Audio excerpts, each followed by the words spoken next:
কি করতেছেন এখানে? কি করতেছেন? জং জং জং ছড়ে দিয়েছে। জং ছুড়েতেছেন? এগুলা কি? এগুলো একটা লোহা? ও, লোহাগুলা কোথায় থেকে নিছেন? গাড়ির থেকে কাছে নিছে।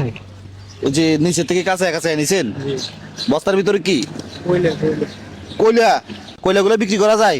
জি কেজি কত? 60 টাকা। আর লোহার কেজি কত? লোহা 30 টাকা। এটা কি সারাদিনে পাইছেন? জি কত টাকা নেবো দেখি আলকানছে? হবে 1.5 কেজির মতো। 1.5 কেজির মতো হইব। তাহলে মোট কত টাকা ইনকাম হয়েছে এখানে? দোনোটা মিলে কত টাকা ইনকাম হবে? 100 টাকা 120 টাকা এরকম।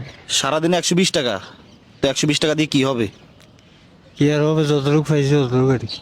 পরিবার আর কেউ নাই? না ছেলে মেয়ে? কেউ আমাদের চাচি? নেই। আপনি একা থাকেন কোথায়? তাকে এখানে বেছে নিছে। বেসের নিচে রাস্তার পাশে থাকেন যে? জি এখানে। ঘর নাই? না। দুপুরে খাইছেন? না এখনো খাওয়া দাওয়া করিনি, রাত্রে খাবো। রাত্রে খাবেন? 24 ঘন্টার ভিতরে কয় বেলা ভাত খান? কোনো সময় দুপুরবেলায় খাই, কোনো সময় খাই না, রাত্রে খাই। কোনো সময় খান না কেন? টাকা উপার্জন নেই। ও, টাকা নাই, খানা নাই। ওই যে ভাঙা চূড়া প্যারাগের কোনা টোনা এগুলো আর কি, রোডে ঘাটে অনেক সময় ভাঙি চুরি পড়েছে। তো এখানে কি পিটতেছেন আপনি? এগুলো পরিষ্কার করতেছি। পরিষ্কার করতেছেন? পরিষ্কার না করলে নিবে না? না তো সারাদিনে 120 টাকা, দুপুরবেলা কিছু খান নাই? না আপনি তো চাইলে মানুষের কাছ থেকে টাকা পয়সা খুঁজতে পারতেন। না খুঁজতে পারি না। খুঁজতে পারেন না? এই শীতের ভিতরে আপনি রাস্তার মাধ্যমে কিভাবে থাকেন? কম্বল আছে, সিরা ভাড়া কয়েকটা কম্বল আছে, ওগুলা বিছায় বিছে নিচে থাকি। আমি আপনারা 1000 টাকা দিলাম, দোয়া করবেন আমাদের জন্য। আর এটা আমি আপনাকে ভাত খাওয়ার জন্য দিছি। জি এখন আর লোয়া টোয়া টোকান লাগবে না, সোজা আপনি হোটেলে যাবেন। খুশি তো? খুশি। এই! হ্যাঁ আমরা এই ধরনের কাজগুলো সব সময় করি, এটা শুধু নতুন আজকে না, বুঝছেন?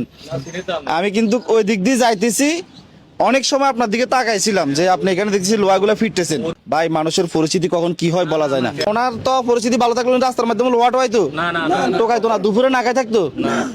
তো ঠিক আছে, তাহলে নেন, এখানে রিক্সা পাবো কই আমরা?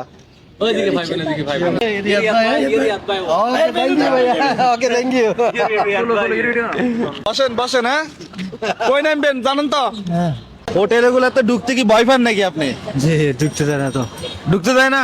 মাল আজকে ঢুকতে পারবেন, সমস্যা নাই। এদিকে আসেন, বস্তা এখানে রাখেন, এখানে রাখেন, সমস্যা নাই, কেউ নিত না। আসেন, একেবারে লাস্ট মাথায় চলে যান, হাত ধুয়ে নেন। হ্যাঁ, ওনারা নাকি কোনো রেস্টুরেন্টে ঢুকতে দেয় না, মানে এলোমেলো হয়ে থাকে তো, পাগলের মতো দেখা যায়, এই জন্য কোনো রেস্টুরেন্টে ঢুকতে দেয় না। উনি একজন সুস্থ মানুষ, পরিচিতি শিকার। যাদের কাছে রিয়াদ ভাইয়ের এই ধরনের ভিডিওগুলো ভালো লাগে, অবশ্যই একটা শেয়ার করবেন। মনে রাখবেন, আপনার একটা শেয়ারে পরবর্তী আমি এরকম আরো একটা ভিডিও বানাতে পারবো। সব ভালো থাকবেন, আসসালামু আলাইকুম।